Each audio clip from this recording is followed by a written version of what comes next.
मोजतोय. मागच्या 50 दिवस ते वेगवेगळे आरोप माझ्यावर करतच आलेले आहेत. त्यातला एकही आरोप आतापर्यंतचा म्हणजे आपल्या सगळ्या मीडियानी सुद्धा ह्या गोष्टी लक्षात घेतल्या पाहिजेत आणि आपल्या माध्यमातून महाराष्ट्राची जनता जी पाहते ते सुद्धा लक्षात घेतलं पाहिजे की एक आरोप असाच त्यांनी केला होता की स्वर्गीय संतोष देशमुख यांच्या हत्या प्रकरणामध्ये की जे हत्यारे आहेत, काही आरोपी जे पकडायचे राहिले होते त्यांचा मर्डर झाला. म्हणजे असे सनसनाटीखेच आरोप करायचे, दादान खोटे आरोप करायचे आणि स्वतःची प्रसिद्धी आणि दुसऱ्याला बदनाम करायचे. याच्या पलीकडे यातही मला दुसरं काही आणखीनही आढळून येत नाही. आता एकूणच हा संबंध आज 58वा दिवस आहे की माझ्यावर मीडिया ट्रायल चालू आहे. का चालू आहे, कशामुळे, कोण चालवतं मला माहीत नाही. पण या बाबतीत आज जे त्यांनी आरोप केले यामध्ये एक पहिली बाब डीबीटीत काय असावं आणि काय नसावं, कोणतीही बाब डीबीटी मधून वगळण्याचे अथवा समाविष्ट करण्याचे संपूर्ण अधिकार हे नियमातील तरतुदीनुसार माननीय मंत्री म्हणजे कृषी त्यावेळेस मी असताना माननीय मुख्यमंत्री यांचे आहेत आणि या प्रक्रियेमध्ये सुद्धा याच कार्यपद्धतीचा अवलंब केलेला आहे आणि माननीय उपमुख्यमंत्री वित्त व माननीय मुख्यमंत्र्यांच्या ही बाब सादर करून त्यांच्या पूर्वमान्यतेने ही प्रक्रिया अंतिम केलेली आहे. आता अंजलीताई शेतकरी आहेत का नाही मला माहीत नाही, पण जो खरा शेतकरी त्याला माहीत असतं की शेतकरीच्या पूर्वी फार मशागती करावी लागतात. पेरणी व पेरणी उत्तर कार्यासाठी लागणाऱ्या बाबी या मान्सून पूर्वी तयारी करून ठेवाव्या लागतात. म्हणूनच एप्रिल व मे महिन्यात लोकसभेची आचारसंहिता व जून महिन्यात सुरू होणारा खरीप हंगाम लक्षात घेऊन लोकसभा निवडणुकीची आचारसंहिता लागण्यापूर्वी सदर खरेदी प्रक्रिया ही मार्च महिन्यात करण्यात आलेली आहे. आता याबाबत आणखीन शेतकऱ्याला पेरणीच्या अगोदर कुठल्या गोष्टी कधी लागतात काय नाही, पेरणीनंतर फवारणी कधी करावी लागते काही नाही, तण कधी काढावं लागतं हे अंजलीताईंना बहुतेक माहीत नसावं. आता यामध्ये त्यांनी एक आरोप केला की नॅनो खताचा.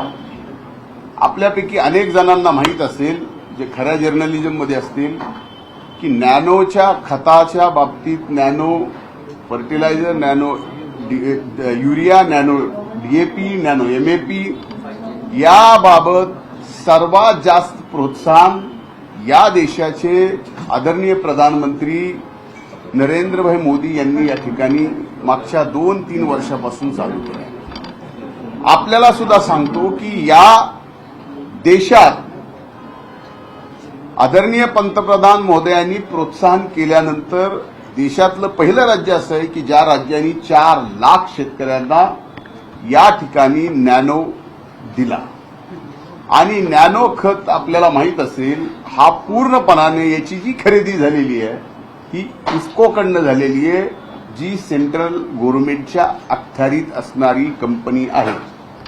दुसरी महत्वाची गोष्ट अशी आहे की याच कंपनीने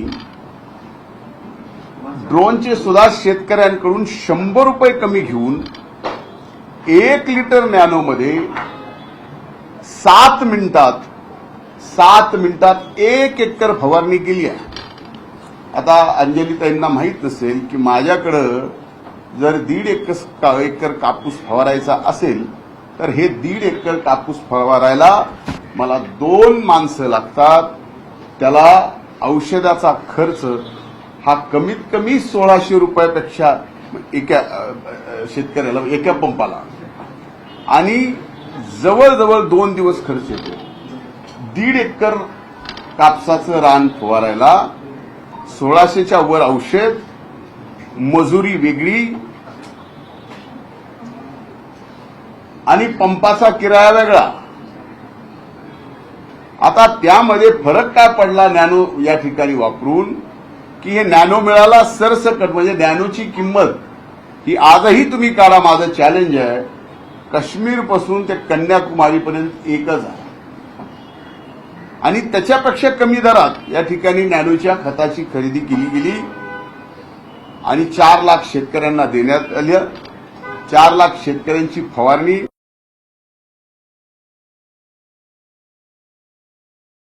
असेल आणि तेही 200 रुपयामध्ये, आणि 600 रुपये फक्त ड्रोनचा खर्च. म्हणजे खर्च झाला 600 रुपये एकरी, आणि वेळ वाचला किती, 1.5 दिवस. आता हा नॅनो प्रकारच असा आहे की जी फवारणी करताल ती फक्त त्या रोपांवर, त्या झाडावरच जाते. 80%, 20% खाली पडते, पण त्यांनी पोल्युशनही होत नाही, जमिनीचा पोतही खराब होत नाही. हे शास्त्र आहे. म्हणूनच नॅनोचा प्रभाव आपल्या देशामध्ये जर जास्तीत जास्त केला तर आपल्याला जी खताचे जास्तीची सबसिडी द्यावी लागते आणि डॉलरमध्ये पलीकडे द्यावं लागतं, ते या ठिकाणी कमी होईल. नॅनोमुळे शेतकऱ्यांच्या उत्पादनात प्रचंड वाढ होते, 60% वाढ होते, वेळ कमी लागतो आणि अतिशय सोपी पद्धत आहे. त्यामुळे या ठिकाणी नॅनोच्या बाबतीमध्ये, आणि मला अभिमान आहे सांगायला की 4 लाख शेतकऱ्यांना या देशातलं पहिलं राज्य म्हणून महाराष्ट्र ओळखलं जातं. या बाबतीत कसल्याही प्रकारचा खोटेपणा किंवा भ्रष्टाचार हे जे काही चाललंय अंजलीताईंचं, हे पूर्णपणानं मला बदनाम करायचं काम आजपर्यंत त्यांनी या अगोदर अनेक जणांचं घेतलं होतं. आता या एपिसोडमध्ये मी आहे, त्यामुळे मला काही याचं नवल वाटत नाही. आता जी प्रक्रिया राबवली म्हणतात, त्याच्यात संबंधित प्रक्रियेमध्ये जी निविदा प्रक्रिया राबवली गेली ती पूर्व मान्यतेनेच राबवण्यात आलेली असून त्यामध्ये विविध कंपन्यांकडून स्पर्धात्मक दर मागवण्यात आले होते. त्याचबरोबर जास्तीत जास्त कंपन्यांनी यात सहभागी व्हावे यासाठी निविदा प्रक्रियेला 2 वेळेस मुदतवाढ दिली. आता जर कुठं काय करायचं असेल तर 2 वेळेस मुदतवाढ कोण देतं का? चांगली स्पर्धात्मक निविदा प्रक्रिया व्हावी याच्यासाठी 2 वेळेस मुदतवाढ दिली. नॅनो खत निर्माण करणाऱ्या इफ्को या कंपनीचे दर पाहिल्यानंतर लक्षात येईल तुम्हाला. पुन्हा एकदा सांगतो की नॅनो युरिया असेल किंवा नॅनो डीएपी असेल, या कंपनीचे संबंध देशभर समान दर आहेत. त्याच्यामुळं याच्यात तफावत आहे आणि त्यामुळे अमुक कोटीची भ्रष्टाचार झाला, अपहार झाला, हे म्हणणं म्हणजे महाराष्ट्राच्या जनतेला, महाराष्ट्राच्या शेतकऱ्याला, माध्यमांना सुद्धा फसवणं, धादांत खोटं बोलणं, त्याच्यातनं सनसनाटी निर्माण करणं, हे आता अंजलीताईंनी पूर्वी त्या कुठल्या गोष्टीवर आरोप करायचा, एक विश्वास राहायचा, आता ते विश्वास हरताय राहिलाही नाही. म्हणजे या अशा पद्धतीनं एखाद्याला टार्गेट करणं मी पुढे सांगेलच. याचप्रमाणे फवारणी पंपाच्या किमतीमध्ये सुद्धा त्यांनी बोलल्या की राज्यामध्ये काही राज्यात फरक आढळून आला. त्यामध्ये काही कंपन्या 6 महिन्याची गॅरंटी देतात तर काही कंपन्या 1 वर्षाची गॅरंटी देतात. अधिक टिकाऊ, जास्त गॅरंटी असलेला, स्पेसिफिकेशन प्राप्त असलेले स्प्रे पंप खरेदी करण्यात आलेले. आता अधिक टिकाऊ आणि 6 महिन्याची ऐवजी 1 वर्षाची गॅरंटी देणार, आणि त्यातही किमतीने इतर सर्व राज्यापेक्षा कमी किमतीत, म्हणजे 2,857 रुपये हा पंप शासनाला पडलेला. तसं पाहिलं तर या पंप खरेदीच्या बाबतीत आजही तुम्ही ज्यांना पंप मिळाले शेतकऱ्यांना, आम्हाला तर शेतकऱ्यांनी ज्या जिथं जिथं कुठं जाऊन आभार मानले. आजही माध्यमात म्हणजे फक्त एवढंच न करत असतात. तुम्हाला जर वाटलं की हेही एक आठवलं, आपण बघावं, एक जण फवारतोय, त्याला विचारावं कुणी पंप दिलाय, काय, किती दिवस टिकलाय, याची सुद्धा माहिती घेणं आपण आवश्यक आहे. म्हणून दुसरा आणखीन एक कापूस साठवणुकीच्या बॅगबाबत एक खरेदीच्या बाबतीत त्यांनी विषय केला. आता ह्याची किंमत कुणी करावी हा प्रश्न निर्माण झाला.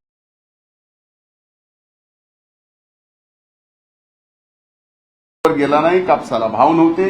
कापूस हा शेतकऱ्यांच्या घरात होता आणि कापूस अनेक वेळा फवारणी केल्यामुळं त्याचा प्रादुर्भाव घरात राहणाऱ्या माणसाच्या स्किनवर पण व्हायला लागला. अशा अनेक तक्रारी आल्या म्हणून या ठिकाणी आपण कापूस बॅग खरेदी करण्याच्या बाबतीत निर्णय केला आणि तिथे सुद्धा याची किंमत कशी ठरवली पाहिजे, काय किंमत असावी याच्या बाबतीत सिरकॉट इंडिया ही केंद्र सरकारची कंपनी आहे, ज्यांनी किंमत ठरवून दिलेली आहे आणि ती जी किंमत ठरवून दिली त्याच्यापेक्षा कमी किमतीत खरेदी केलेली आहे तरी आरोप आहे. म्हणजे आता काय प्रत्येक गोष्टीची खरेदीची किंमत काय दमानी यांना विचारून ठरवून सरकारने खरेदी करायची तरच ती उचित आणि बाकी उचित नाही. आणि त्यांना विचारून जे दर देईल ते योग्य, नाही दिला तर भ्रष्टाचार असं समजायचं. एक या म्हणजे आजवर अनेक आरोप माझ्यावर गेली. आज आपल्याला म्हणलंच की 58वा 59वा दिवस आहे हा, की फक्त मी आणि त्यात अंजली दमानी यांनी तर अनेक प्रयत्न केले. बीड जिल्ह्याला बदनाम करायचे प्रयत्न केले, बीड जिल्ह्याच्या जनतेला बदनाम करायचे प्रयत्न केले, बीड जिल्ह्यात येऊन बहुजन समाजाला बदनाम करायचे प्रयत्न केले. एवढंच नाही तर मला लक्षात येत नाही की त्यांच्या बुद्धीची कीव करावी का, एवढ्या हुशार आहेत त्या. मला आजही आदर आहे, पण जे आरोपी पकडायचे राहिले त्यांचा खून झाला म्हणणं म्हणजे हा खोटारडेपणा त्यांचा बाहेर नाही आला. आणि ते जर सगळ्या गोष्टीत आजपर्यंत माझं मीडियाला चॅलेंज आहे, आपल्या सगळ्यांना माझं चॅलेंज आहे. आजपर्यंत अंजलीताई बदनामियांनी म्हणजे बदनामिया करण्याच्या पलीकडं माझं चॅलेंज आहे, एक तरी त्यांनी केलेला आरोप या राज्यात या देशात कुठेतरी टिकलाय का आणि सत्य झालाय का.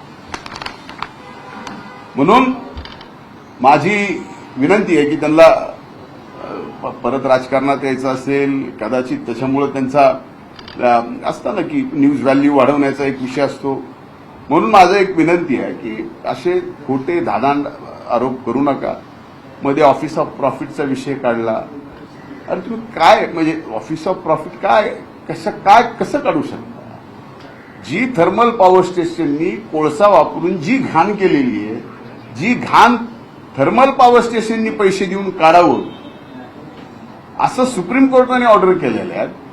आणि याच्या बाबतीत आता तिथं काही शासकीय पद असं आहे माझ्या कंपनीमध्ये की ज्या कंपनीत मी माझ्या बायकोला बसवलंय की मी बसवलंय, ही 2006ची कंपनी आहे.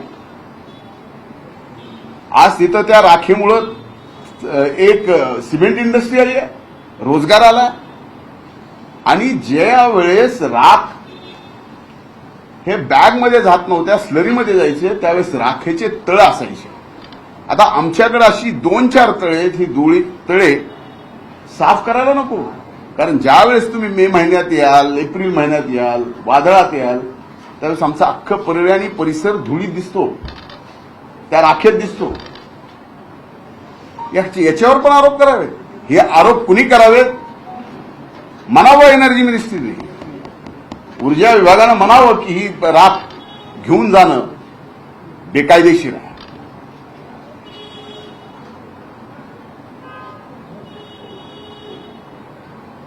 याचा अर्थ आम्ही शांत बसलो असं कुणीही समजू नका की आम्हाला बोलता येत नाही किंवा आमच्याकडे काहीच नाही.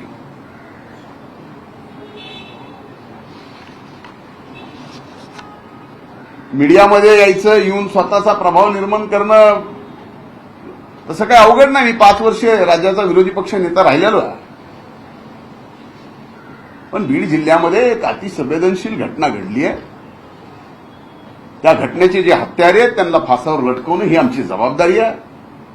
आणि त्या जबाबदारीतून आणखीन वादाला वाद म्हणून कुठलीही गोष्ट नको म्हणून आम्ही गप्प बसतोय. पण एक विषय शांत झाला की दुसरा विषय दुसरा विषय शांत झाला की तिसरा विषय हे नेमकं काय करायचंय. माझी अंजलीताई बदनामी यांना माझ्यावर सातत्याने आरोप करण्याचे काम ज्यांनी कुणी दिले असेल, माझ्यावर सातत्याने आरोप करायचे काम ज्यांनी कुणी दिले असेल त्यांना व अंजलीताई दमानी यांना माझ्याकडून शुभेच्छा आहे. साप साप साप म्हणून भुई थोपाटणं, मीडियामधून सनसनाटी निर्माण करणं आणि एखाद्याचा मीडिया ट्रायल करून संबंध राजकीय आणि सामाजिक जीवन संपवणं हे एवढं सोपं नसतं. त्यामुळं मला आजच्या दमानी यांच्या आरोपाच्या बाबतीत एवढंच सांगायचं होतं. धन्यवाद. ज्या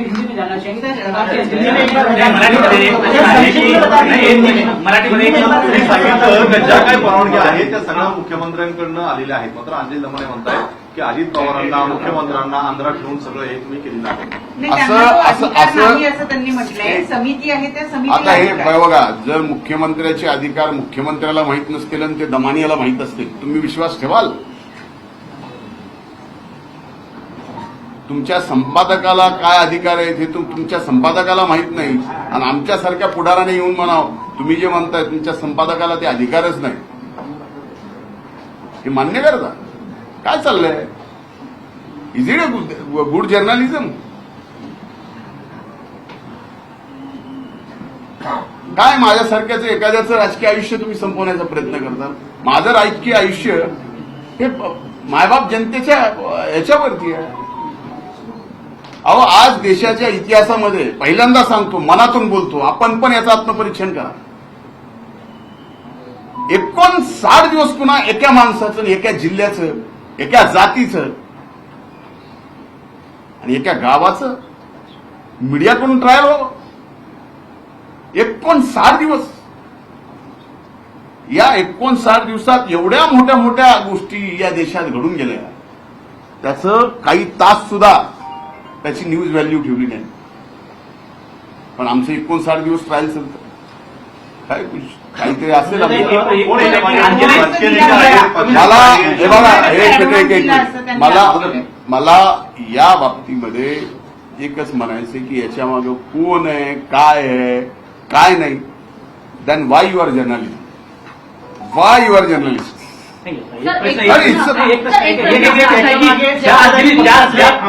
अंजली दमाने खोटे आरोप करतायत, त्याच अंजली दमाने यांना उपमुख्यमंत्री अजित पवार वेळ देतात, भेटतात, एंटरटेन करतात, कागदपत्र पूर्ण घेतात. मग हे काय अच्छी बात आहे. त्यांच्यावर आरोप करत होते, आज त्यांच्या दारावर जावं लागतंय. म्हणजे माझ्या लिडरवरती आरोप केलेले जे खरे ठरले नाहीत आणि माझ्याच लिडरकडे माझ्या बाबतीत माझ्या आरोपाचे कागदपत्र घेऊन जावं लागतं. माझ्या दृष्टीनं ठीक आहे ना.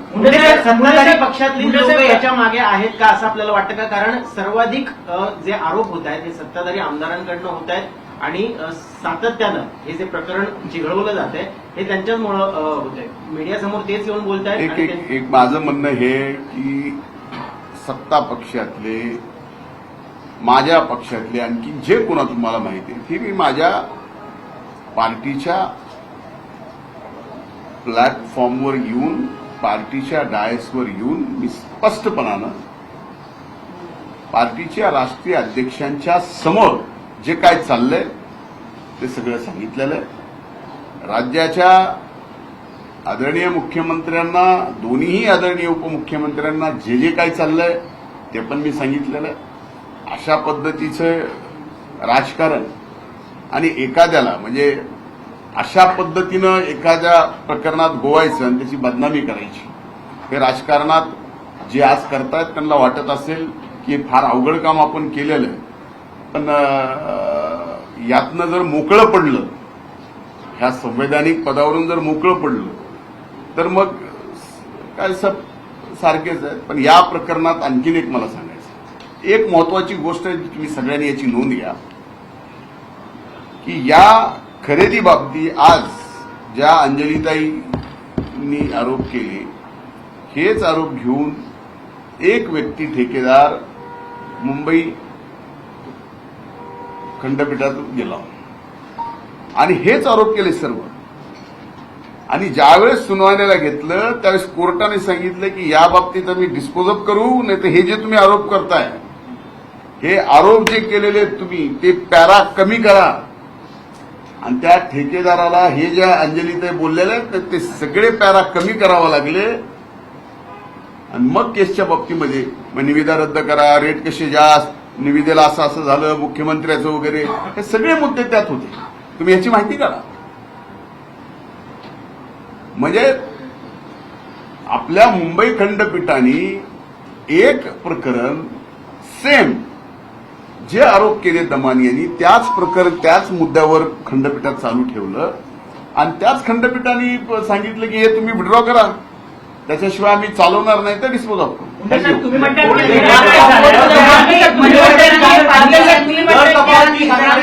काय याला लिगल काय उत्तर देणार आहे, कोर्टात जाणार आहे, काय याला अंजली दमानी एक दावा करतात की ज्यावेळेस चिठ्ठी घोटाळा झालेला होता त्यावेळेस त्याचे पुरावे घेऊन स्वतः एक लक्षात मी त्याबाबतची प्रेस कॉन्फरन्स घेऊन मी अतिशय जबाबदारीपूर्वक सांगतो. मला एक सांगा, एक मला तुम्ही सांगा, ज्या सभागृहामध्ये जो घोटाळा मी काढला, मी स्वतः 1 तास 52 मिनिट भाषण केलं. आता ते प्रकरण दुसऱ्याला द्यायची गरज आहे मला? कमाल करता राव. त्यांनी आरोप केला. अरे आरोप केला म्हणजे एखाद्या गेलो असेल दुसऱ्या कामासाठी, ते त्यांना सांगता येत नसेल, मग काय करायचं, तर बहीण भावाचं परत लावायचं. तुम्हाला एवढं तर कळायला पाहिजे बस. मनोज जरांगे पाटील यांनी आता त्यांच्या मनोज जरांगे पाटील दर तफावत संदर्भात जे साहित्य होतं ते त्या संदर्भात काय स्पष्टीकरण आहे? दर तफावतीच्या बाबतीत सुद्धा मुंबई खंडपीठाच्या त्या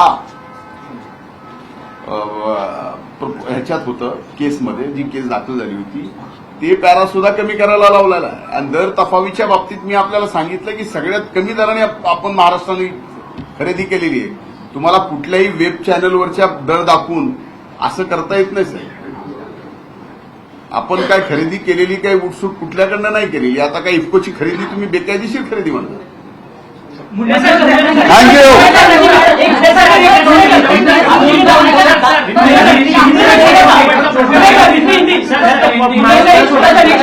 एक शेवटचा शॉर्ट मध्ये